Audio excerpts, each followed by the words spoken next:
नमस्कार प्रेक्षकांनो, आपण पाहतोय कालचा म्हणजेच 16 जूनचा रिव्ह्यू. चला तर मग बघूयात आजच्या या एपिसोडमध्ये नेमकं काय काय घडलंय ते.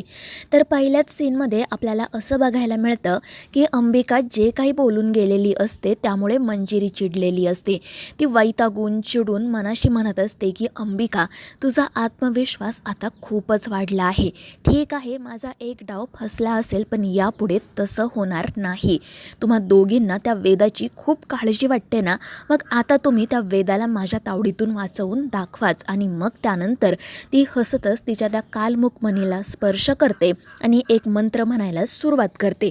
ज्या क्षणी तिचा तो मंत्र पूर्ण होतो त्या क्षणी त्या कालमुखमणीमधून एक आगीचा गोळा प्रकट होतो आणि तो पाहून या मंजिरीला खूपच आनंद होतो. ती मोठमोठ्याने हसू लागते आणि मग त्यानंतर ती तो आगीचा गोळा तिच्या हातांवर घेत म्हणते की आता यापासून त्या वेदाला कोणीही वाचवू शकणार नाही.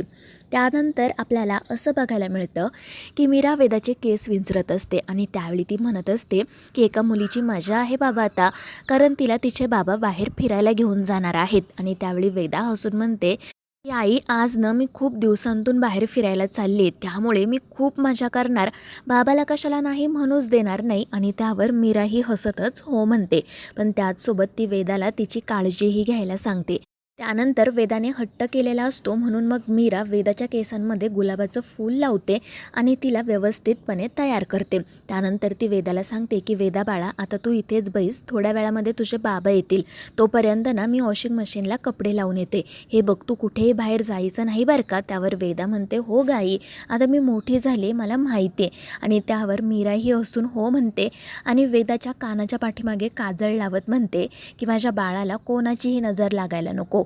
त्यानंतर ती तिच्या कामासाठी आतमध्ये जाते आणि वेदा रूममध्येच बसलेली असते. आणि त्यावेळी आपल्या लक्षात येतं की मंजिरीसुद्धा बाहेरून हे सगळं काही पाहत असते, ऐकत असते आणि ती गालातल्या गालात हसत मनाशी म्हणत असते त्या ताईला कोणाची नजर लागणार, कारण ही जिवंतच राहणार नाही. आणि मग त्यानंतर ही मंजिरी तिने तयार केलेला तो जो आगीचा गोळा असतो तो वेदाच्या समोर घेऊन जाते. आणि जेव्हा वेदाची नजर त्यावर पडते तेव्हा वेदा पूर्णपणे हिप्नोटाईज होते. तिला आपल्या आजूबाजूला काय चाललंय हेच समजत नाही.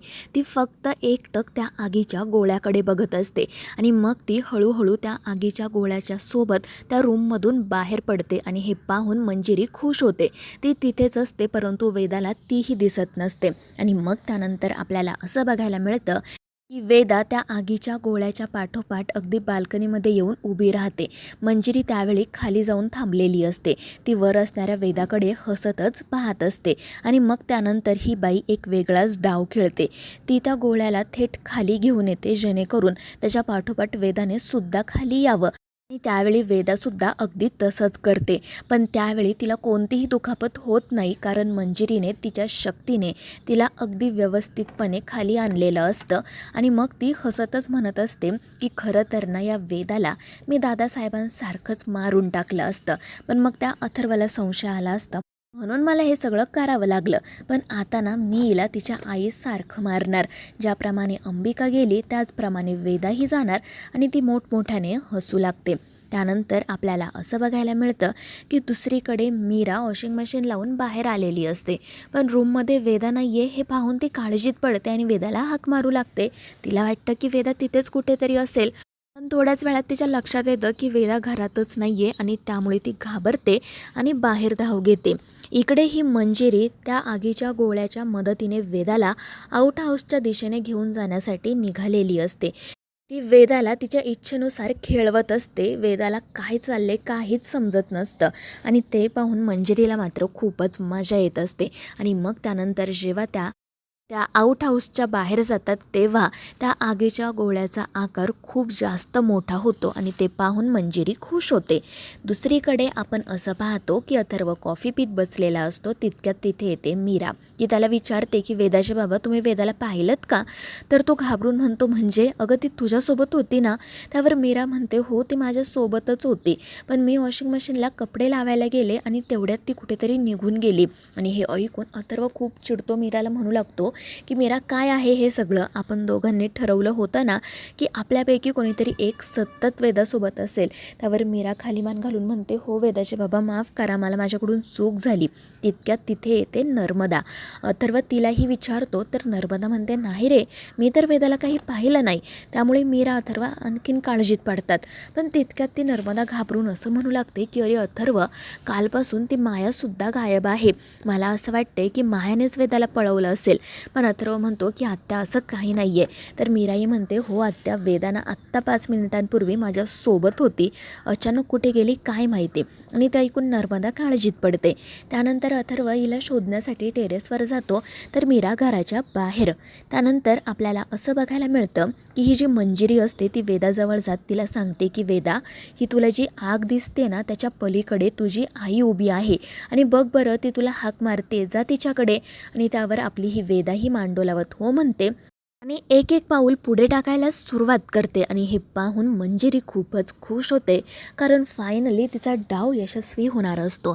दुसरीकडे वेदाला शोधत मीरा घराच्या बाहेर येते आणि तिला मोठमोठ्याने ती हाका मारत असते. त्यानंतर तिथे येते अंबिका. ती विचारते, मीरा काय झालंय? मीरा तिला घडलेला सगळा प्रकार सांगते. त्यामुळे अंबिका घाबरते. वेदा नेमकी कुठे गेली असेल असा त्या दोघींना प्रश्न पडलेला असतो. आणि मीरा अंबिकाला आत्तापर्यंत जे काही घडलेलं असतं ते अगदी सविस्तरपणे सावकाशपणे सांगत असते. दुसरीकडे वेदा हळूहळू पुढे जात असते आणि त्यामुळे मंजिरी मात्र खूपच खुश होत असते. पण मग त्यानंतर अचानक त्या ठिकाणी जोरदार सुसाट्याचा वारा सुटतो. इकडे मीरा आणि अंबिका रडतच एकमेकींशी बोलत असतात. मीरा म्हणत असते की ताई, या सगळ्याच्या पाठीमागे ती मंजिरी तर नसेल ना? तर अंबिका म्हणते, माहीत नाही मीरा, आपल्याला लवकरात लवकर वेदाला शोधावं लागेल.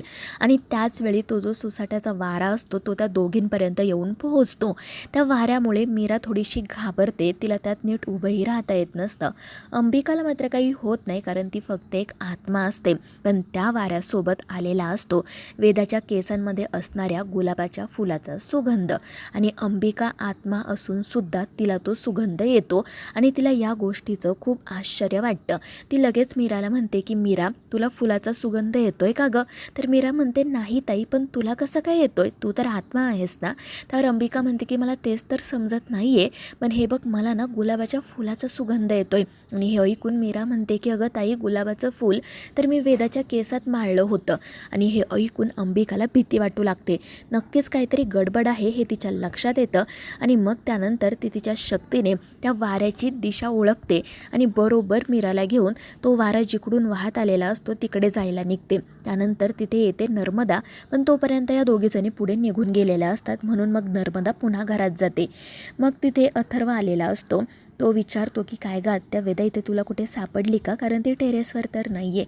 नर्मदा म्हणते, नाही अथर्व, पण मीरा आत्ताच बाहेर गेली, कदाचित वेदा बाहेर असेल. आणि मग अथर्वसुद्धा घरातून बाहेर पडतो.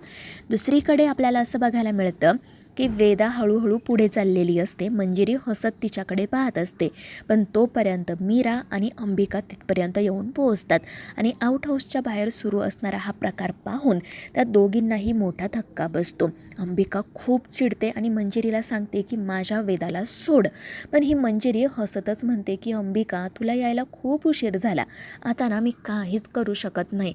बघा तुम्ही दोघीजणी तुमच्या मुलीचं काय होतंय ते. आणि ते ऐकून अंबिका आणि मीरा खूप चिडतात. मीरा रडतच म्हणत असते की ताई, कर ना गं काहीतरी. त्यावर अंबिका हो म्हणते. मग त्यानंतर ती मोठ्याने वेदा असं ओरडते आणि तिला वाचवण्यासाठी हात पुढे करते. आणि त्यावेळी तिच्या त्या शक्तीमुळे तो जो आगीचा गोळा असतो तो वेदापासून दूर जातो. आणि हे पाहून ती मंजिरी घाबरते. हे असं कसं घडलं तिला समजतच नाही. पण मग त्यानंतर पुन्हा एकदा तो गोळा हळूहळू वेदाच्या जवळ यायला सुरुवात होते. आणि म्हणून मग मीरा अंबिका घाबरतात आणि मंजिरी हसू लागते. त्यानंतर मग आपली अंबिका वेदाला वाचवण्यासाठी थेट तिच्या समोर जाऊनच उभी राहते. मंजिरी मात्र हसतच म्हणत असते की आता काही उपयोग होणार नाही. पण त्यावेळी इकडे चुकून अंबिकाचा स्पर्श त्या आगीच्या गोळ्याला होतो आणि तिच्या फक्त एका स्पर्शाने तो मंजिरीने प्रज्वलित केलेला इतका शक्तिशाली आगीचा गोळा क्षणात नाहीसा होतो. आणि हे पाहून मंजिरीच्या पायाखालची जमीनच सरकते. तर मीरा आणि अंबिका या दोघींनाही आश्चर्य वाटत असतं. अंबिकाला समजतच नाही की आपल्याकडे ही अशी शक्ती आली आहे तरी कुठून. पण वेदा सुखरूप आहे हे पाहून तिला खूप बरं वाटतं.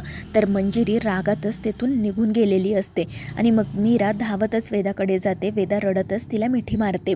अंबिका तिला विचारते की मीरा नीट बघ, वेदाला कुठे काही झालं तर नाही आहे ना. त्यावर मीरा ही हो म्हणते.